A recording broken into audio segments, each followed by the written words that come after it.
할렐루야. 오늘도 기도와 말씀의 자리에 나온 여러분들 주님의 이름으로 축복하고 환영합니다.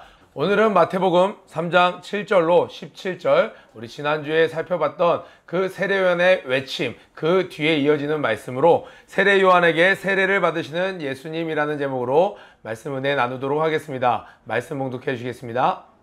오늘의 말씀은 마태복음 3장 7절에서 17절 말씀입니다.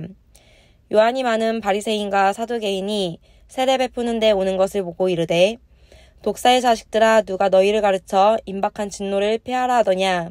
그러므로 회개에 합당한 열매를 맺고 속으로 아브라함이 우리 조상이라 생각지 말라. 내가 너희에게 이르노니 하나님이 능히 이 돌들로도 아브라함의 자손이 되게 하시리라. 이미 도끼가 나무 뿌리에 놓였으니 좋은 열매 맺지 아니하는 나무마다 찍어 불에 던지우리라. 나는 너희로 회개케 하기 위하여 물로 세례를 주거니와 내 뒤에 오시는 이는 나보다 능력이 많으시니 나는 그의 신을 들기도 감당치 못하겠노라.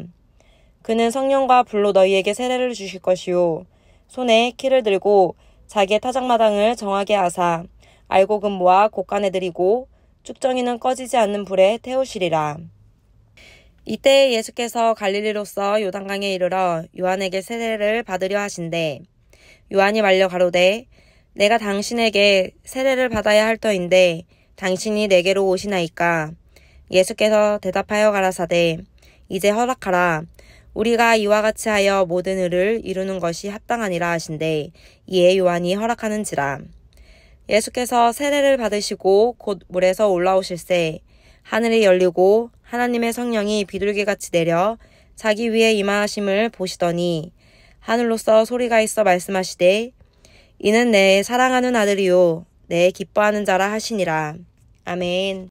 네, 우리는 지난주에 세례 요한의 진정성 있는 외침, 그리고 그것이 많은 사람들에게 정말 메시아 대망사상, 메시아를 기다리던 그들에게 그들 메시아를 맞이할 준비를 해야겠다, 우리가 회개해야겠다라는 그러한 갈급한 심령을 그들에게 전파했습니다. 그랬더니 사람들이 나와서 요단강에서 이 세례 요한에게 세례를 받는데, 이 세례를 받는다는 것은 여러분 그냥 가서 순번 기다렸다가 물속에 들어갔다 나오는 것이 아니라 자기의 죄를, 나는 죄인입니다, 나의 죄를 씻음 받길 원합니다 라고 고백하는 것이에요. 어떻게 해요? 공개적으로 하는 것이었습니다. 그러니까 서로 죄를 짓고 서로 죄가 없는 척하고 살아가는 그 시대 가운데 누군가가 선뜻 나서서 저는 세례 받기 원합니다, 저는 죄인입니다, 이 죄를 씻음 받기를, 저는 다시는 죄를 짓지 않기를 공개적으로 저는 선포합니다 라고, 자신은 죄인입니다 라고 고백하는 것과 같은 세례는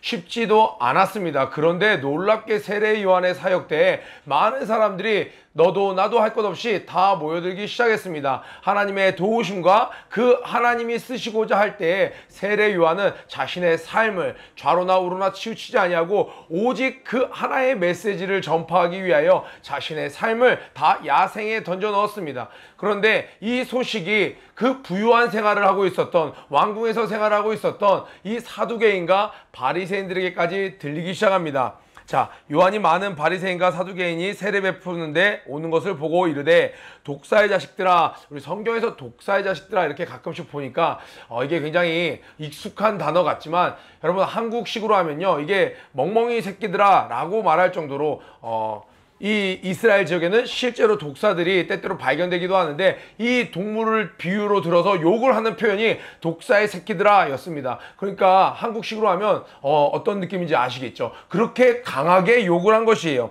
누가 너희를 가르쳐 임박한 진노를 피하라 하더냐. 너희들은 이 임박한 진노를 당해야 마땅할 텐데 또 너희들 그 와중에 너희들도 살겠다고 지금 여기 왔어? 너희들은 이 진노를 피할 자격도 없는 자들이야 라고 세게 이야기를 한 것이에요.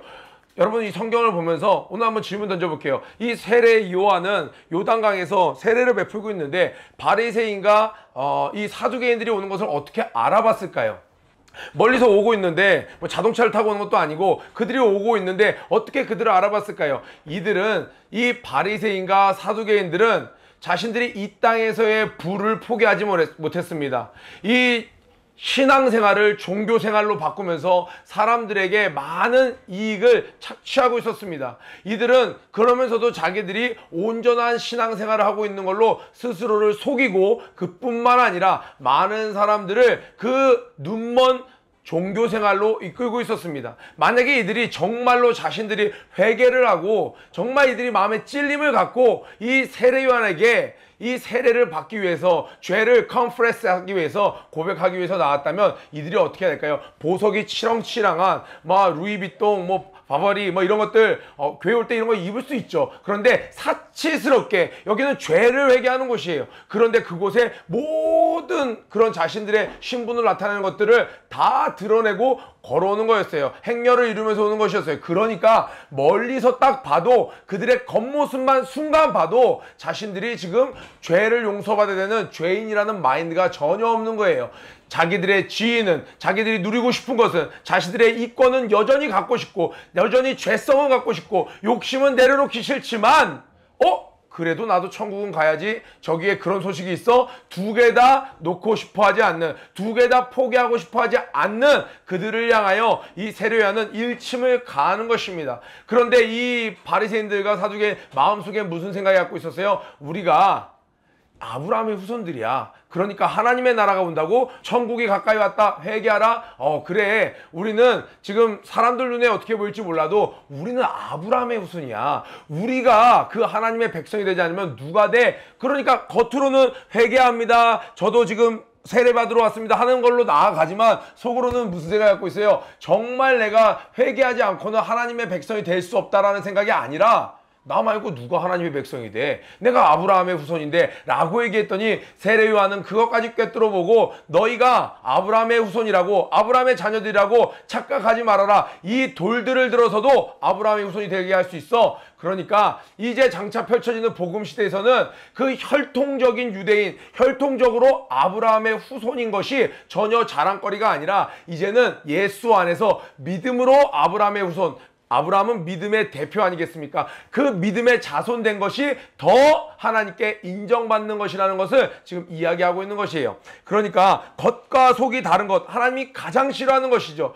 여기 나오는 사람들은 겉과 속을 다 드러낸 거예요. 겉으로는 멀쩡했는데 속이 썩어버린 사람들이 사실은 제가 겉만 멀쩡할 뿐이지 제가 회개하기 원합니다 하면서 사람들이 다 몰려들어서 회개하고 있었는데 이 바리새인들은 자기네 속은 썩어 있었음에도 불구하고 인정치 않고 자기네들이 우월하다고 생각하면서 나오고 있었습니다. 그러면서 겉으로는 뭔가 깨달은 양, 슬픈 양 막 이렇게 하고 있는 거예요. 그러니까 뭐라고 이야기하고 있어요?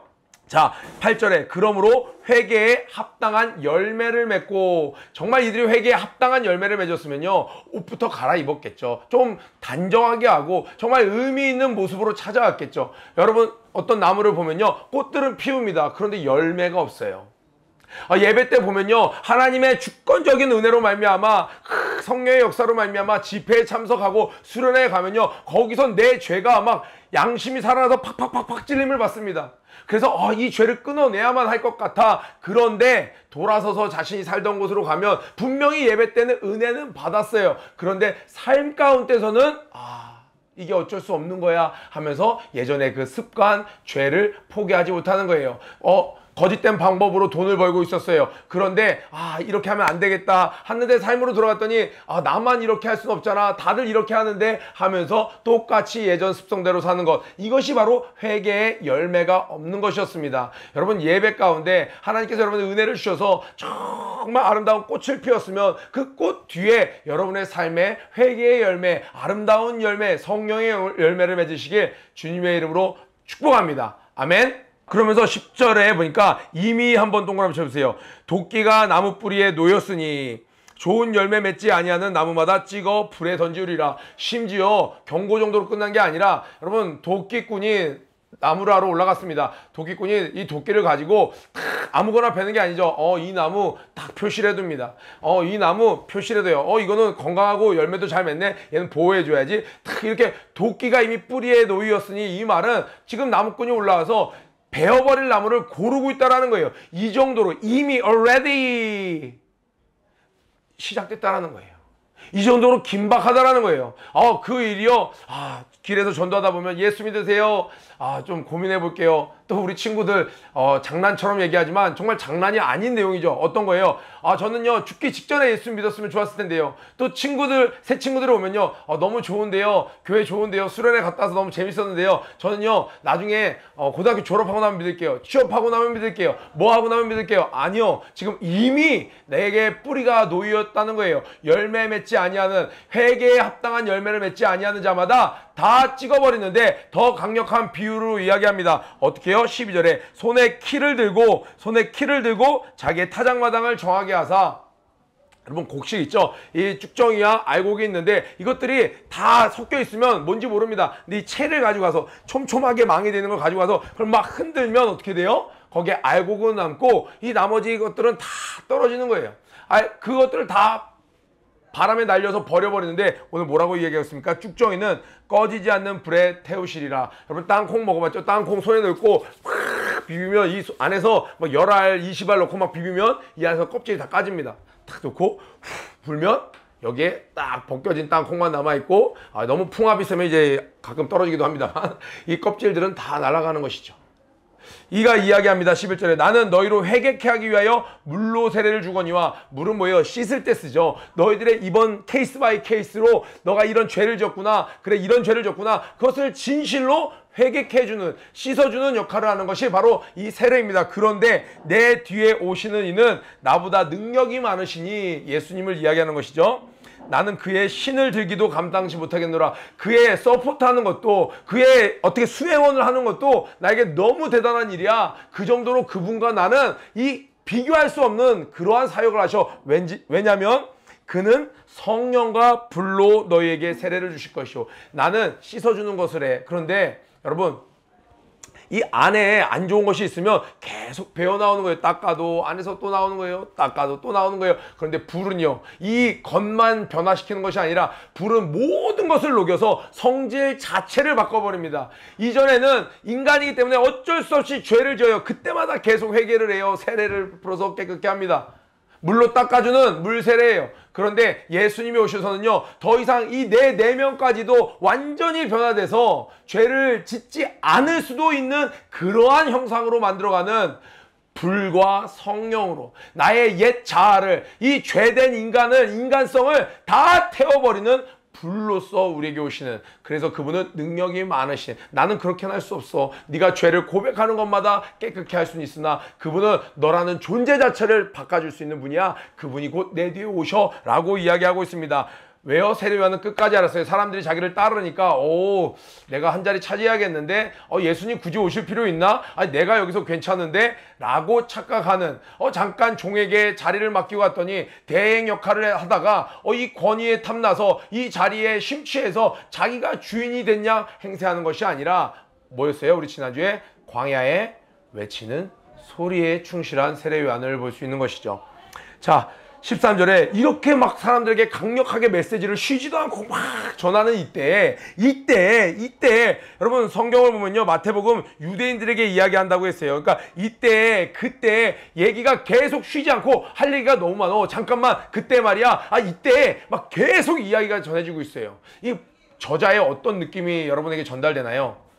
유대인들에게 너희들 다른 거 다 제껴놓고 오늘 이것부터 좀 들어봐봐. 정말 중요한 얘기가 있어. 메인 테마 뭐예요? 너희들이 십자가에 달린 그 예수가 바로 너희들이 기다리던 하나님의 아들 메시아였어. 이 얘기를 긴박하게 전하고 있는 것이에요. 제가 지금 1.25배속으로 얘기하고 있는 것처럼 긴박하게 얘기하고 있는 것입니다. 예수께서 갈릴리로서 요단강에 이르러 요한에게 세례를 받으라 하신데, 우리 지금 이 서울 지형으로 얘기해 보면 예수님께서 파주 쪽에서, 일산 쪽에서 지금 저기 노량진 쪽으로, 한강 쪽으로 세례를 받으러 내려오시는 거예요. 했더니 요한이 말려 가로되, 요한이 6개월 먼저 태어난 사촌형이라고 그랬습니다. 그러니까 이 어머니들 사이에서는 서로 어떻게 잉태됐는지, 요한도 만만치 않은 스토리를 갖고 있습니다. 그러니까 이 요한은 예수님이 비범한 그냥 일반적인 사람이 아니라는 것을 알고 있었습니다. 어쩌면 이모된 마리아로부터 이 이야기를 다 들어서 성녀로 잉태됐다라는 것도 들었을 수도 있어요. 그래서 이 분이 정말 자기와는 비교할 수 없는 분이라는 걸 알고 있었습니다. 그런데 그분이 와서 이렇게 요한에게 세례를 받으려 하신데 요한이 말렸어요. 왜 그러십니까? 왜 그러십니까? 당신에게 내가 세례를 받아야 할 터인데 어찌 내게로 당신이 오십니까? 라고 이야기를 했습니다. 왜요? 지금 거기 와서 지금 세례를 받는 사람들은 다 죄를 고백하고 그 죄를 하나님 앞에 씻음받는 물세례를 받고 있었어요. 그런데 15절에 예수님께서 대답하여 가라사대 이제 허락하라. 뭘 허락하라는 거예요? 우리가 이와 같이 하여 당신이 요한이 나에게 세례를 하여 이렇게 베풀어서 우리가 이와 같이 하여 모든 의 동그라미 쳐서 모든 의 이루는 것이 합당하니라 하신데 이에 요한이 허락한지라. 예수님의 말씀을 딱 듣고 그걸 허락한 거예요. 그럼 예수님이 말씀하신 여기서 모든 의는 무엇이에요? 바로 하나님의 의인데 어떤 한 가지 케이스가 아니라 하나님께서 창세기부터 요한계시록까지 계속 설명해 놓은 하나님의 그 잃어버린 영혼을 향한 절절한 사랑, 아들을 이미 보내시기로 창세기에서 계획하시고 그를 때가 되면 보내셨다가 그가 모든 죄를 담당하시고 십자가에 달려 죽으시고 부활하셔서 그 백성들을 다 불러 모아 하나님의 자녀들로 하나님의 나라를 만들고자 하는 하나님의 큰 빅픽처, 이 모든 의를 이루는 것이 마땅하니라. 그래서 세례 요한에게 예수님이 이 세례를 받습니다. 그런데 여기서 세례를 받는 의미는 그 예수님이 죄를 져서 예수님도 청소년기가 있고 호기심이 많고 이런저렇게 하다 보니까 실수해서 죄를 져서 그것을 고백한 것이 아니라 두 가지 의미가 있어요. 모든 인간을 대표한다는, 모든 인간은 죄인입니다. 과거로부터 지금 사는 사람, 앞으로 태어날 사람, 인간이라면 모두가 죄인입니다. 그래서 예수님은 모든 인간을 대표하는 대표자로서 그 자리에 나왔습니다. 또 여러분 우리 레위기 할 때 배웠죠? 이 죄를 옛날 제사 드릴 때 어떻게 했어요? 흠없고 점 없는 이 양을 데리고 와서 나의 죄는 대가는 치러야 돼요. 용서해 주지만 그럼 이 대가는, 이 죄의 결과는 누군가가 맛봐야 돼요. 그게 뭐였어요? 바로 이 숫소에게 안수할 때 어떻게 됩니까? 이 죄가 거기에 전달되는 거예요. 그러니까 여기 흠 없는 소면 안 돼요. 전달이 안 돼. 지금 내 흠을, 나의 점을 전달하려고 하는 거기 때문에 흠과 점, 죄를 이야기하는 거겠죠. 그렇기 때문에 흠 없는 소여야 되는 거예요. 그러니까 우리 요한복음에 보면 이야기하죠. 저 예수님이 오시는 것을 보고 세례 요한이 이야기합니다. 뭐라고 이야기합니까? 보라! 하나님의 세상 모든 죄를 지고 가는 하나님의 어린 양이라는 거예요. 그래서 예수님은 인간이셨지만 죄가 없으신 분이었습니다. 그래서 모든 인간의 죄를 그 위에 담당시키는 장면이었어요. 이게 한 사람이 실수해서 범죄해서 그것을 용서받는 장면이 아니라 예수님을 아직 만나지도 못했던 우리, 태어나지도 2000년대, 1990년대 아직 태어나지도 않았던 우리까지 다 모든 인류의 죄를 담당하시는 장면이에요. 예수님 당신도 하나님이셨지만 성부 하나님, 아버지 하나님이 이런 구원 계획을 쫙 계획했을 때 예수님은 거기에 나도 하나님인데 나는 싫습니다 하지 않고 아버지 하나님 제가 순종하겠습니다. 여러분 때때로 성탄절에 애니메이션 보잖아요. 누가 가겠는가 할 때 예수님이 제가 가겠습니다. 그가 그 모든 거룩한 옷을 다 내려놓고 인간의 옷을 입고 이 땅에 다 태어나십니다. 예수님이 순종하셨어요. 아버지 하나님의 말씀에 예수님이 순종하셨습니다. 그래서 세례를 받을 때 예수께서 세례를 받으시고 곧 물에서 올라오실새 얼마나 감격스럽고 은혜되는 장면입니까? 하늘이 열리고 하나님의 성령이 비둘기같이요. 비둘기가 성령이 아니고 비둘기같이 모습으로 내려오신 거예요. 왜요? 여러분 까마귀는요 탁 하면 항상 인간을 떠나갑니다.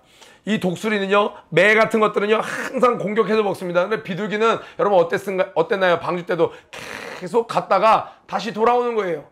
하나님이 이 죄된 인간을 버리지 않고 또 찾아오시는 거예요. 내가 때가 되면, 명년 이때가 되면 내가 내게로 돌아오리니 아브라함에게 말씀하셨던 것처럼 하나님의 때가 되니까 이 예수님이 탁 이 땅에 태어나셨어요. 비둘기같이 성령님이 임하시는 거예요. 이 비둘기는 평화의 상징입니다.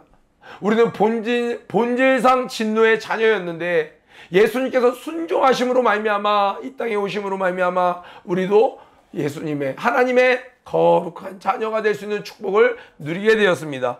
성령이 비둘기같이 내려 자기 위에 임하심을 보시더니 놀랍습니다. 17절에 그 현장에 있었던 사례는 여기 성경에 나와 있어요. 감동으로가 아니라 하늘로서 사운드, 소리가 있어 말씀하시되 이는 내 사랑하는 아들이요. 이전부터도 너무나도 사랑하는 독생자 예수였습니다. 하나님이셨습니다. 그런데 다시 한번 예수님은 이미 알고 있었어요. 당신이 하나님의 아들인 것을. 인간의 아들이면서 하나님의 아들인 것을 알고 있었습니다. 그런데 하나님께서 모든 사람들에게 다시 한번 천명하십니다. 이는 내 사랑하는 아들이요. 그리고 오늘 함께 마지막으로 나눠볼 내용이 바로 뒤에 나옵니다. 이는 내 기뻐하는 자라 하시니라. 왜 기뻐하셨을까요? 하나님과 동등됨을 취할 것으로 여기지 아니하고 모든 것을 내려놓고 이 낮고 낮은 곳에 인간의 몸으로 오셔서 창조주가 피조물이 되셔서 그렇게까지 자기를 쳐서 하나님에게, 아버지에게 순종하는 그 예수님, 아들 예수님, 그것이 하나님에게 기쁨이 된 것이에요. 우리 퍼포저스 여러분, 나이를 떠나서 함께 말씀을 늘 나누는 우리 퍼포저스 여러분, 우리는 어떠한 실수를 하더라도 이미 하나님의 사랑하는 아들, 딸들입니다. 그러나 모든 사람이 하나님께 기쁨이 되고 있지는 않습니다. 예수님처럼 아버지의 뜻에 순종할 때 우리는 하나님이 사랑하는 자녀이며 동시에 하나님이 기뻐하시는 자가 될 수 있습니다. 중고등부의 친구들 중에 때때로는 속썩이는 친구들, 가끔 문제를 일으키는 친구도 있어요. 얘 사랑하죠. 그러나 기쁘지는 않아요. 그것 때문에. 그런데 정말 너무나도 버거울 테지만 정말 목사님의 말씀을 하나님의 말씀으로 알고 또 이 성경 말씀보다 깨달음 가운데 그 말씀을 잡고 자기를 쳐서 순종하는 친구들은요, 옆에서 보기만 해도 기뻐요. 오늘 이 말씀, 예수님이 하나님께 기쁨이 되었던 아들이 되었던 것처럼 우리 또한 결단하면서 나도 이번 한 주, 아니 오늘 하루만큼은 온전히 하나님이 기쁨이 되는 그러한 자녀가 되보겠노라 결단하면서 한 주간 승리하는 저와 여러분 되길 주님의 이름으로 축복합니다. 고해치고 기도 마치도록 하겠습니다. 고 준비! 런 앤 플레이! 시작! 하나님 자녀의 권세를 마음껏 누리는 하루가 되자! 오늘도 승리하세요.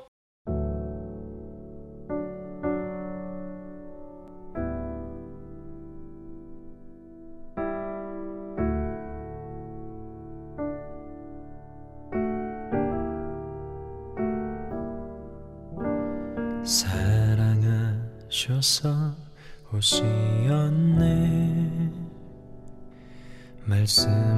말씀하신 대로 본이 되신 예수, 얼마나 아프실까. 갈보리 언덕 그 십자가,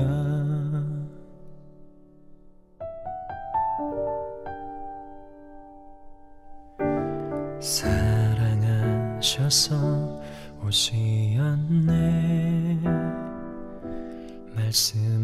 말씀하신 대로 본이 되신 예수, 얼마나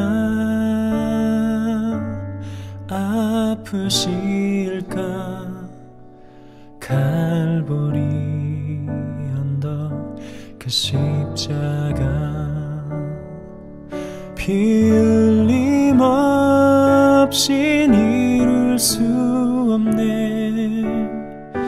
고난받을 이유 없으신 주,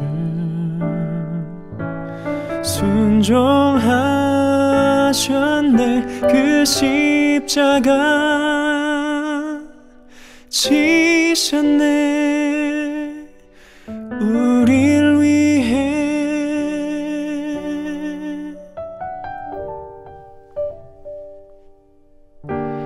아버지의 뜻 이루소서. 저며오는 아픔 모두 거두시리. 얼마나 아프실까. 처절한 고통 그 십자가, 피 흘림 없인 이룰 수 없네. 고난받을 이유 없으신 주 순종하셨네. 그 십자가 지셨네. 우릴 위해 피 흘림 없인 이룰 수 없네. 고난받을 이유 없으신 주 순종하셨네. 그 십자가 지셨네. 우릴 위해